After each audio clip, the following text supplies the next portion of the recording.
माटी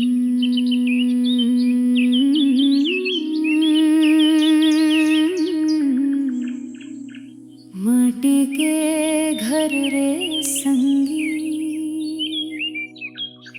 घर नहीं सुरता के थान है। दीवार में पुरखा के मेहनत, आंगन मदाई के जान है।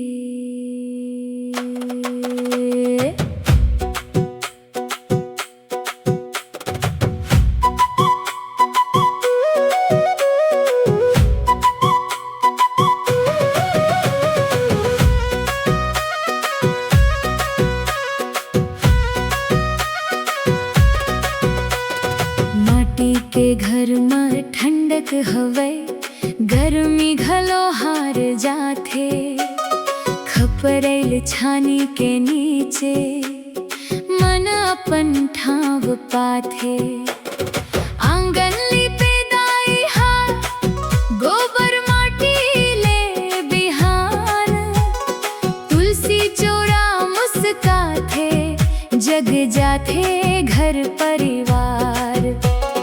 चूल्हा के धुआं उठथे, रोटी के खुशबू आथे। दाई के हाथ के स्वाद, हाँ मन के दुख भुलाथे। दीवार पुराना दिखथे, फिर कहानी नवा सुनाथे। हर कोना गाँव के माया चुपचाप गीत गाथे।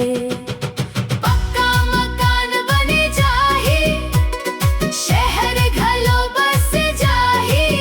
फिर माटी के घर के माया कहाँ ले मिल पाही। माटी के घर में पुरखा के सांस, दीवार में बस थे जिंदगी के आस। आंगन में हंसी, चूल्हा में प्यार, यही तो है संगी मोर गाँव के संसार। माटी के घर रे माया के घर, ठंडा छाव जैसन दाई के अंचर। माटी के घर रे सुरता के डोर, इही में धड़कथे मोर माटी के सुर। ददा बैठे खटिया में, पीपर के छाव तीर। धीरे धीरे समझाथे जिंदगी के गहिर बात गंभीर।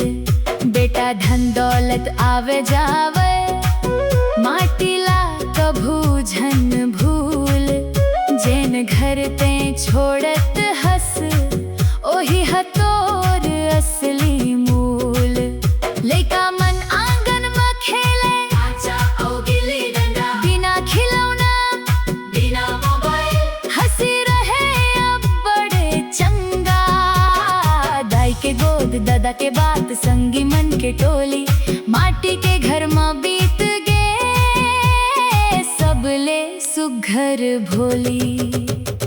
कांकर कांक्रीट चमके भारी, फिर मन काबर खाली।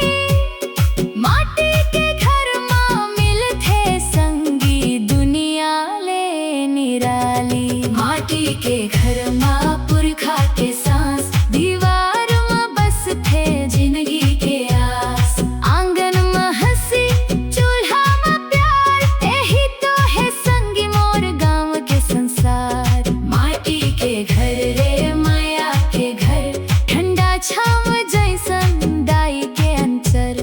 माटी के घर रे सुरता के डोर, इही में धड़कथे मोर माटी के सुर।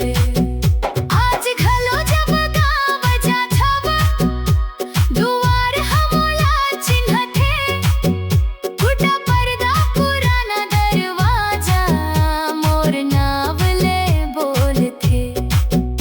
अमन कही थे लहुता बेटा, दाई के सुरता जागे। चूल्हा कही थे मोर धुआं मो, तोरे बचपन भागे। खपरेल कही थे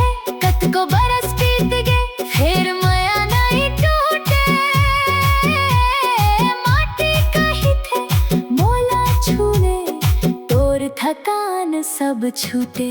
माटी के घर माँ पुरखा के सांस, दीवार माँ बस थे जिंदगी के आस। आंगन में हंसी चूल्हा में प्यार, यही तो है संगी मोर गांव के संसार।